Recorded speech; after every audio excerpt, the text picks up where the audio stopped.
What's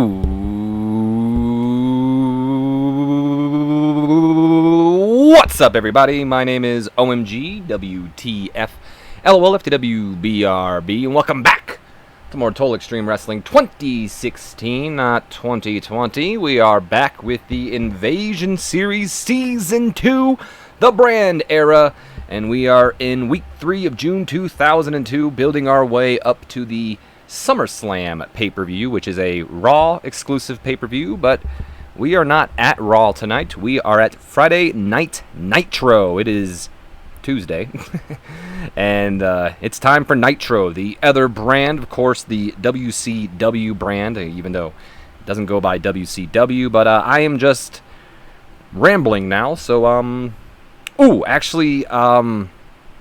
at risk of showing off the card real quick, let's go ahead and do this. So, last time I recorded was for Monday Night Raw, and something had happened. I believe it was a little pop-up asking me to clear my trackers, and I went ahead and allowed it to clear my trackers without freaking thinking that it was going to lag my video behind. So, unfortunately, towards the end, we got to miss, we were stuck on this screen forever, where Triple H challenged Hulk Hogan and Bradshaw pretty much, challenging Triple H. And then we had the match, which you guys didn't get to see, and the ending segment, which you guys didn't get to see. Y'all heard what I was going to say, so you guys heard the ending segments, but you didn't get to see the ratings and all that, so I just wanted to kind of go over those real quick. So Bradshaw did defeat Triple H by disqualification. That got a 78. Is going to let me click on it. Doesn't look like it. 78 solid B, I believe that is. And then the Click, of course, beat Bradshaw bloody to end off Monday Night Raw, and that got an 88 B+ rating. And, of course, that being Kevin Nash, Shawn Michaels, Triple H, and the returning X-Pac. So X-Pac is now officially back and a part of the Click. Let's go ahead, run the show, and let's get on with it. We do got a couple of pre-show matches here, of course, trying to get some superstars over and see where some other people are as well. In our first pre-show matchup, we have tag team action as the team of Maven and John Cena. Yeah, I know Maven's well known, of course, for being the Tough Enough winner, and John Cena, I don't know much about him. I hear he loves China. Anyway, though, the Sweet Sensations going up against the Afternoon Express, of course. The Afternoon Express is Kelso Courageous and Dizzy Hyde. Our little take on that 70s show. I personally love the gimmick. Anyway, in a pre-show bout that had terrible wrestling and non-existing crowd heat, the Afternoon Express defeat the team of the Sweet Sensations in 7 minutes 38 seconds when Kelso Courageous defeated Maven with a 420 splash.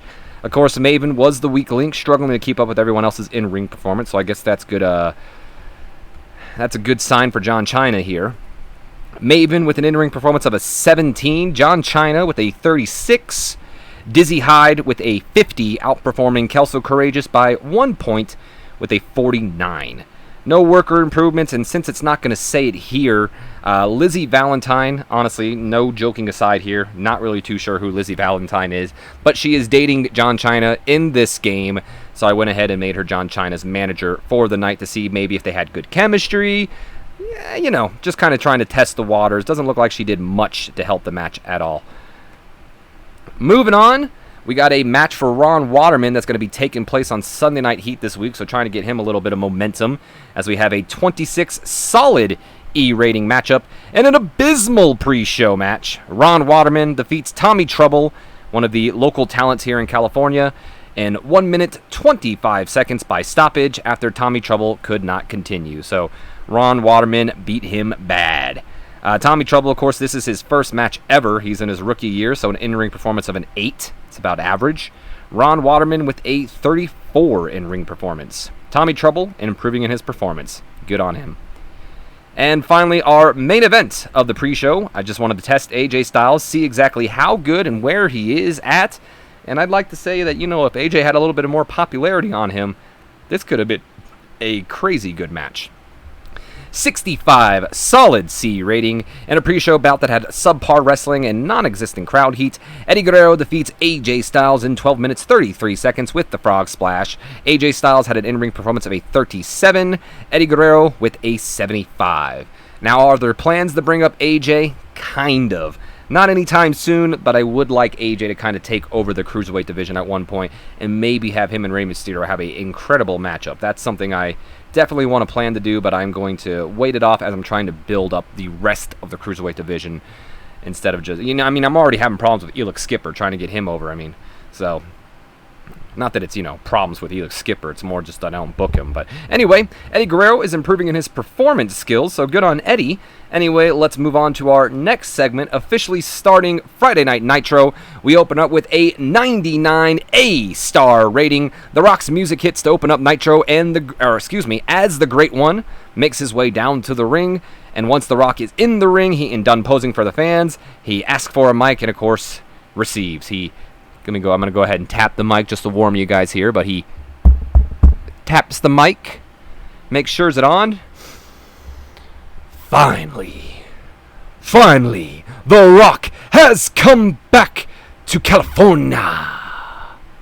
But let's not waste any time. Shane McMahon, as The Rock expected, you will do anything to avoid going one-on-one with the Great One. So much so that you hopped in your Honda, took a trip down the Know Your Role Boulevard, and turned into NyQuil home for past their prime athletes. And you found Ricky Steins. You walked up to Ricky Steins. You said, "Oh, please, sir. The Rock wants to stick his boot up my ass. Will you please come out of retirement and help me take care of The Rock?" And of course, Ricky Steins accepted because he's the only one stupid enough to agree to such a stupid request. That, of course, was when Shane McMahon's music hits. Not going to let The Rock go on his little rant here tonight. And he comes out alongside both Miss Keebler and Rick Steiner. And Shane grabs the mic. Cute story, Rock. You can try to cover up your fear with all the stupid, cheesy kiddie stories you want. But deep down, you've hit a brick wall. And its name is Rick Steiner. Shane, you talk a big game, McMahon, but The Rock's never had a brick wall sneak up and attack him from behind. Let's face the facts here, Shane. If Ricky Stein was ever to step up and go one-on-one with the Great One, you know what? Yeah, we've heard that song already, The Rock. You're a broken record who's in over his head. I'm not my father. I'm not going to bend over backwards for you because you make people laugh. This isn't Raw. This is Nitro, where the wrestlers come out and play. So I'll tell you, Rock, you want to find out? Then let's find out. Tonight, Rick Steiner goes one-on-one with the Great One. Shane McMahon, don't you ever interrupt The Rock again. Ricky Stein, I'll see your ass tonight if you smell what The Rock is cooking.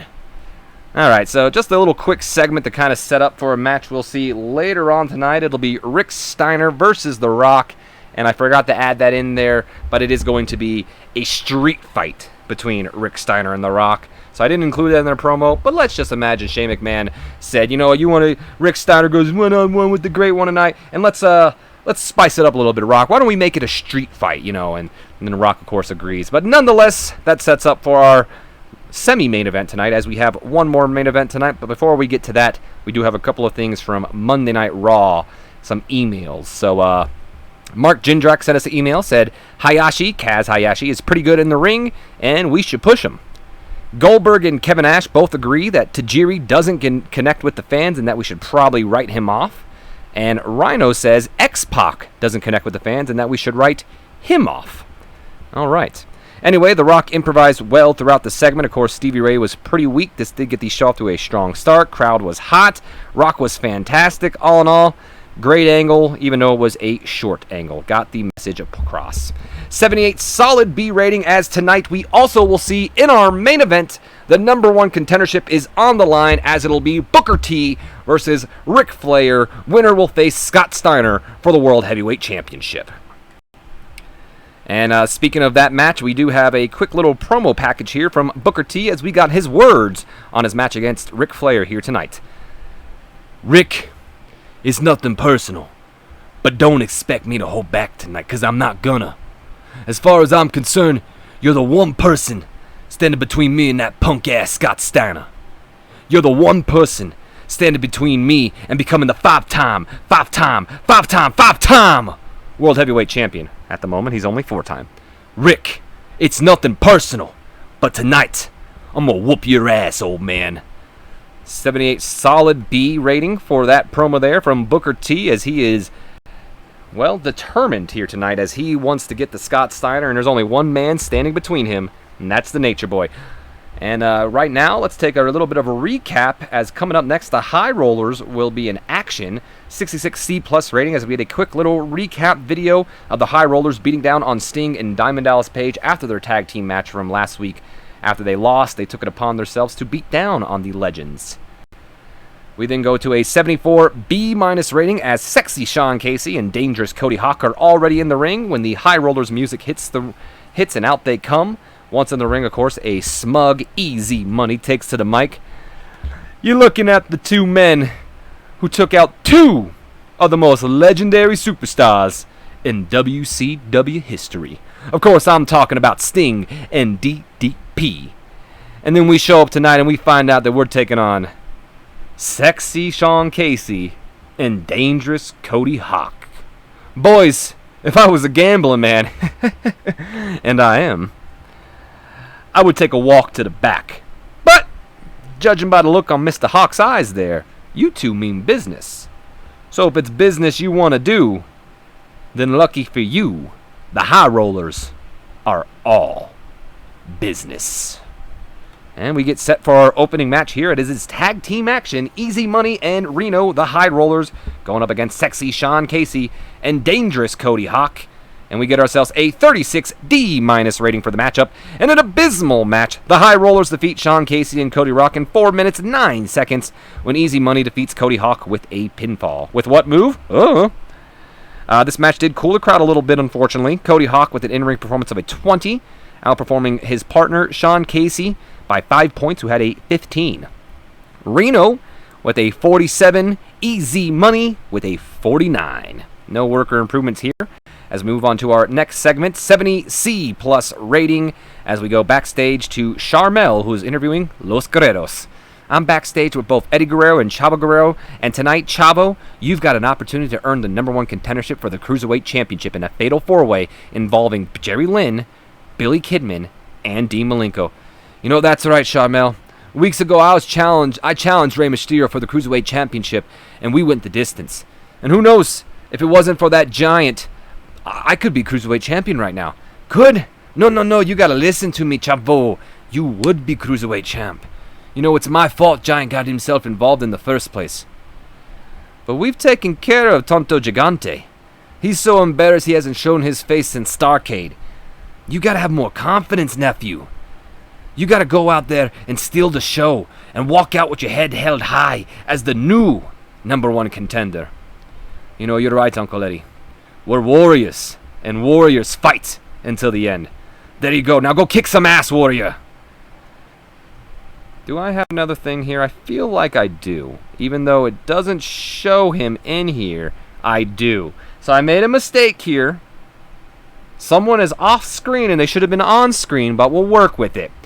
So Chavo walks off the match, but before the camera cuts out, a hand grabs Eddie by the head from behind and pulling him back, and the camera crew, of course, scrambles to see what's going on, and as they turn the corner, they see the Giant. The Giant is beating down on Eddie Guerrero, picking up and tossing him into anything and everything he can find until, of course, they're separated.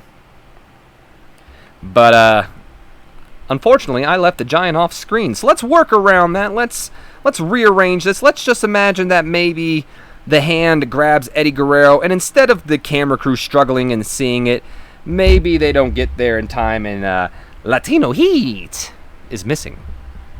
Maybe. Anyway, this angle did get the crowd hotter. Eddie looked good, gained some heat for the Cruiserweight Championship storyline, and no worker improvements. As we move on to the next segment, it is the Fatal 4-Way matchup. 70C+ rating, and about that had decent wrestling, but not much weighing heat. Jerry Lynn defeats Billy Kidman, Dean Malinko, and Chavo Guerrero in 13 minutes 8 seconds when Jerry Lynn defeats Billy Kidman by pinfall. So a 70C+ rating for that. And Jerry Lynn is now the new #1 contender. You gotta wonder how Dean Malinko feels about that. Of course, Lynn is kind of the underling of Dean Malinko. Malinko wants to be the Cruiserweight Champion, wants to bring a serious change to the Cruiserweight division. And now it's Jerry Lynn as the contender. So again, speaking of that Giant segment, I'm going to kind of change things around here since the Giant was off screen. So let's just go ahead and, rearrange things here like we did in the previous one. So maybe Chavo Guerrero was getting ready to hit a 5-star frog splash on Dean Malinko or something when the Giant comes out with the limp body of Eddie Guerrero and kind of uses it to distract Chavo. And Chavo, of course, worried about his uncle, races to the back to find the Giant, and he doesn't find the Giant, you know? Well, maybe he finds the Giant, but he races to the back to find the Giant is what I'm getting at here.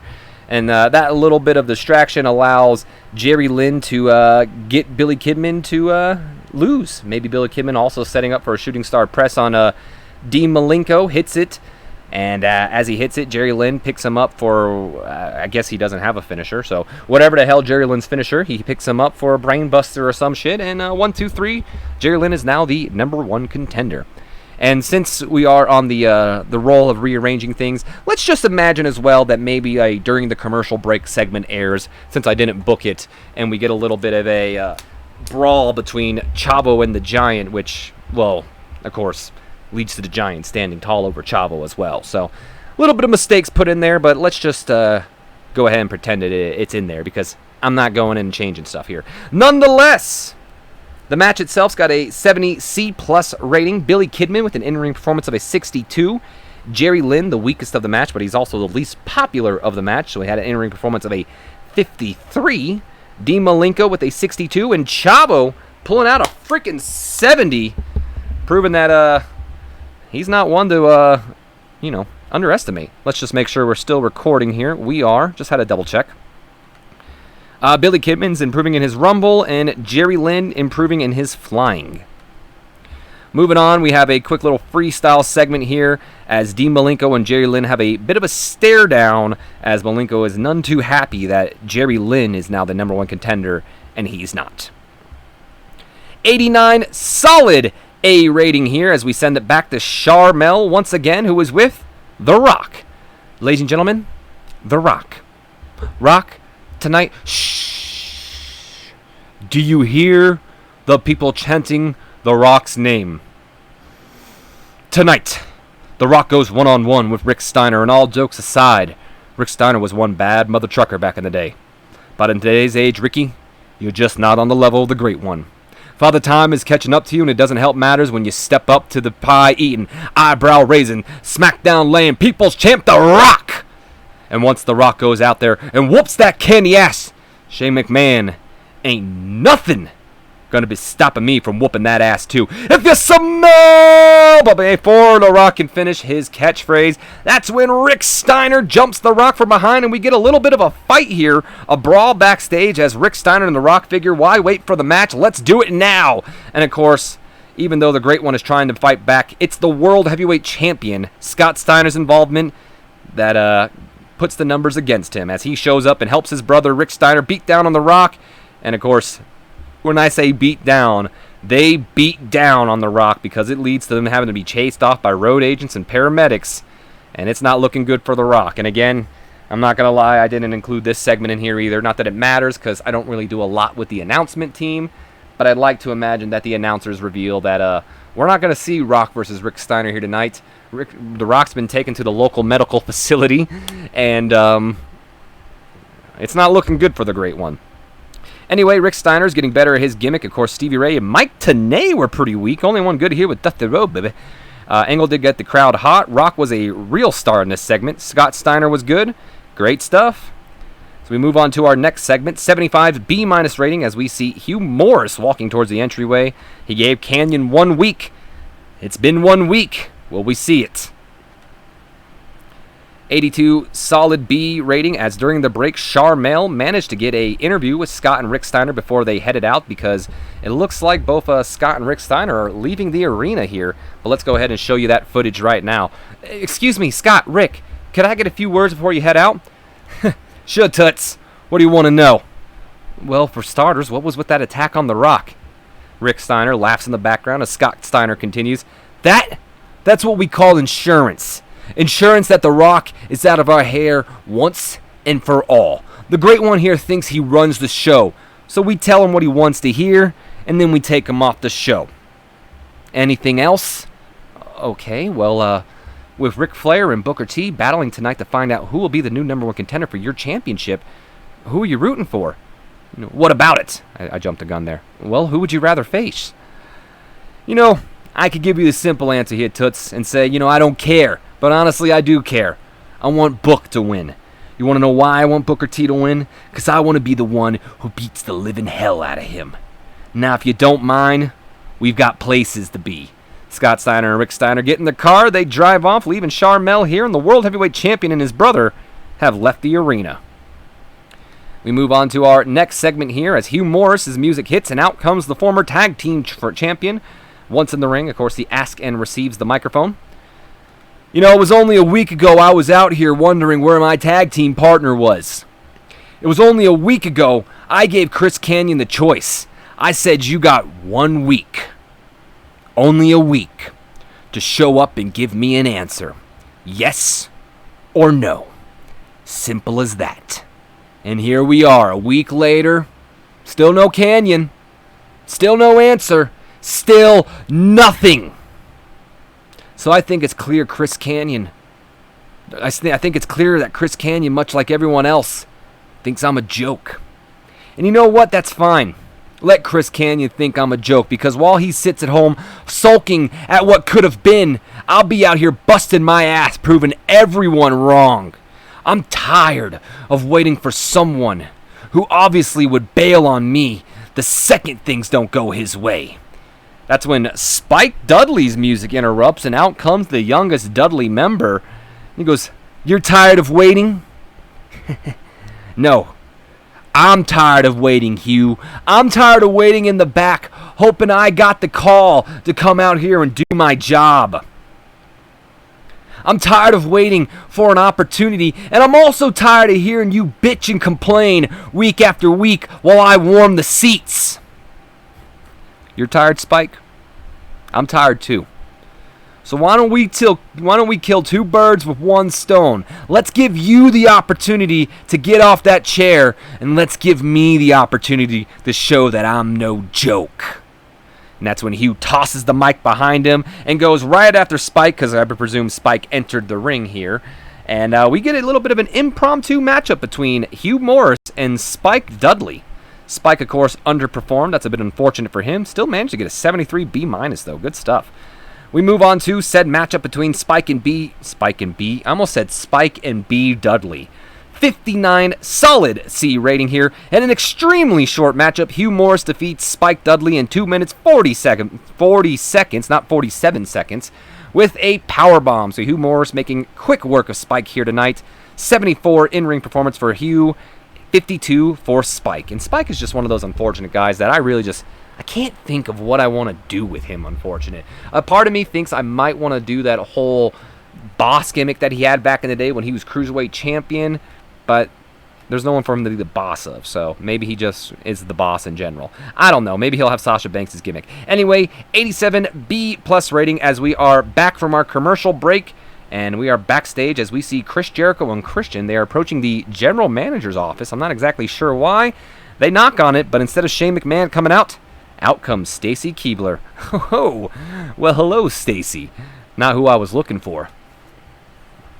But I'm glad it's who I got. Oh, Chris. I'm actually glad you two are here. You see, Mr. McMahon is very busy at the moment, but after the announcement that Hugh Morris and Kanyon are no longer a tag team, they have therefore given up their rematch clause, and new number one contenders have been chosen for your championships. Oh, and who will the unlucky saps be that'll get their daily dose of vitamin C, Toots? I shouldn't say Toots, that was Scott Steiner's line. Anyway, Edge and Lance Storm. Oh, that's when Christian steps up. Now, whoa, wait, what? What have those two done to earn a title shot? They're not even a real team! Well, both won a victory over you, Christian.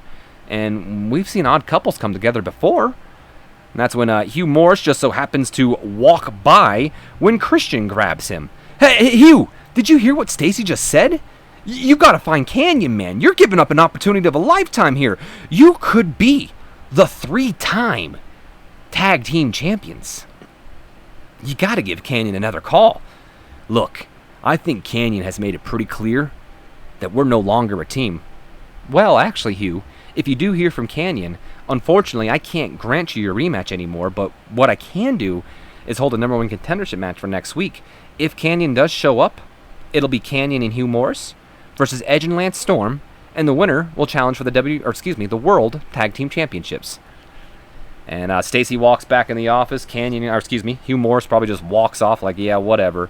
And Christian is sitting there like, kind of sweating bullets, because let's be honest, Christian does not want to have to step in a ring with Lance Storm and Edge, it seems like. Anyway, Christian is getting better at his gimmick. Chris Jericho is a real star, gained some heat for both the Unlikely Partner storyline and the Canyon and Hugh Morris storyline. Hugh Morris learning to show more charisma as well. Moving on, we have a 56B- as we send it back to Mean Gene, who is standing by with Jamie Noble. Well, wrestling fans, joining me at this time, Jamie Noble and Nydia. Woo! Mean Gene, I've been waiting for this interview with you for my whole life. You know what that means? What's that? That means I made it, Mean Gene. You only interview the top dogs, and I'm on the rise. You hear that, Nydia? I'm on the rise! Oh, okay. Well, let's get on track here, shall we? Tonight, you'll take on Goldust. Even more proof I'm moving up here, Nydia. Goldust is the #1 contender for the North American Championship. So let's get hypothetical here.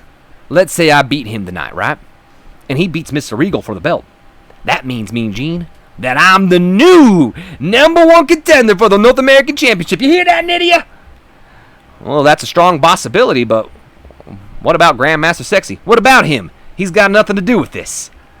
Well, given you two have had problems in the past, and you've cost him quite a lot of matches, one would speculate that he may try to cost you your biggest match yet. Well, if Sexay would keep out of my business and keep his eyes off of my woman, we wouldn't have that problem in the first place, now would we? Many would argue that it's Nydia who has the eyes for Sexay. And that's when Jamie Noble covers up Nydia's eyes. How dare you! You know, now I see why they call you Mean Gene, Mean Gene. You know, if Sexay gets involved, then he'll regret it, plain and simple. And Jamie Noble races off for the match, holding off and pulling Nydia by the arm as Mean Gene sends it back to us. Gained heat for the storyline there as we move on to our next matchup, which of course will be between Goldust and Jamie Noble. And joining us on commentary for this matchup is Sir Steven Regal.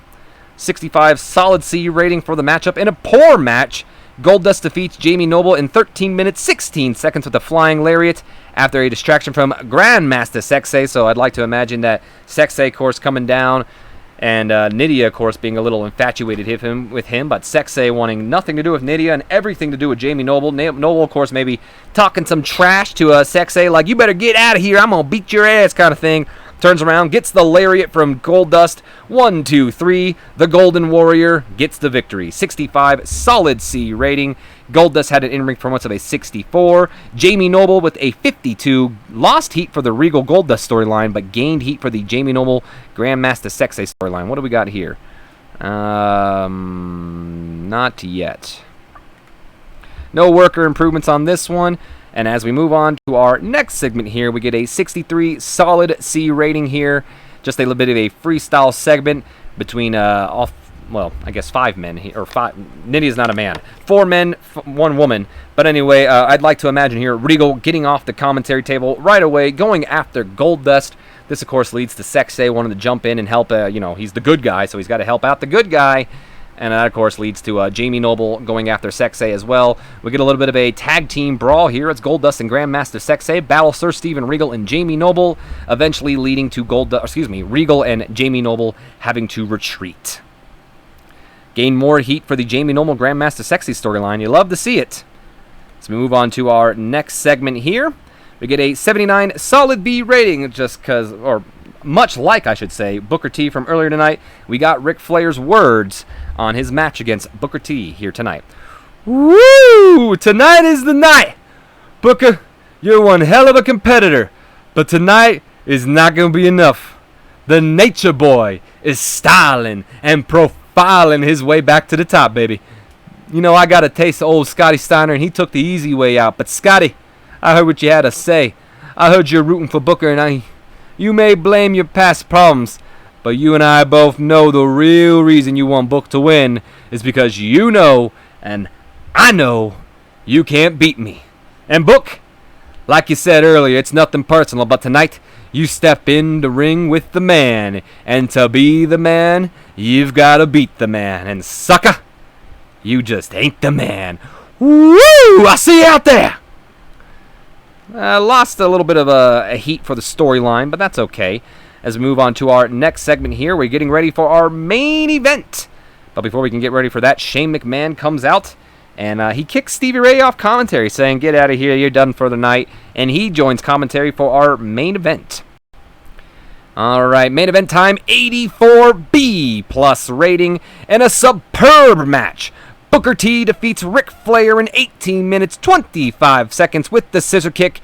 Just nice back and forth match. Nothing fishy here. Sting apparently was at ringside. That's my bad. He shouldn't have been there. He should have been out for the week. Nonetheless, apparently both Ric Flair and Booker T can't go 18 minutes. Or they can go 18 minutes, but they can't go 18 minutes all out. Interesting. 84B plus rating. Booker T was visibly tiring towards the end, as was Ric Flair. Again, kind of shocked by that. Booker had an in-ring performance of an 85. Ric Flair with an 86, outperforming the new number one contender for a 1 point. We might have chose the wrong guy there. Anyway, no worker improvements here. And we end off the night, I'd like to imagine here, Ric Flair going over to shake Booker T's hands, and he shakes hands, raises his hand when Scott and Rick Steiner, what the hell? I thought they weren't supposed to be in the arena here.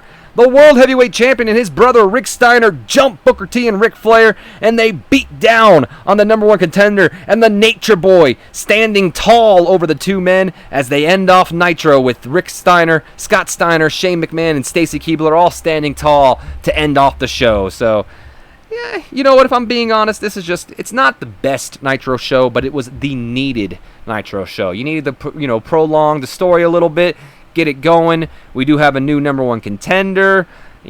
Things are starting to heat up. You always need to turn on the fan, or the oven. I almost said the fan because I was thinking of a pan. But anyway, you need to turn on the oven and let the pan heat up a little bit first. So that's kind of how it is with here. You got to turn it up a little bit, let it heat up before it gets really hot, and that's what it's going to start happening in the next couple of weeks.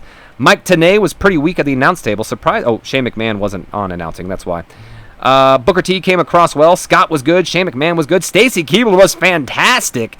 All in all, great way to end off the show. I mean, an A would have been preferable, but you can't hate that. Did I press the button or no? I didn't. End, please. And we got an 87 B plus rating for this show, increasing our popularity in only one region here tonight. But one's better than none, am I right? Anyway, that is going to be the end of the video. I hope you guys have enjoyed. If you have, do me a favor. Leave me a comment, like, subscribe if you have not already. And as always, my name has been OMG, WTF, LOTWBRB. And I will see you guys in the next video. Let me go ahead and pull up the Twilight Zone here. But until then, don't forget to share this video with your friends, your Facebooks, your Twitters, your Instagrams. I don't give a damn. Anyone you feel would enjoy my content, give them a share and help your homeboy get some new subscribers up in this bitch. And as always, I will see you guys in the next episode. So until then, have a great day, guys. Oops. Let's turn off the volume this time, shall we?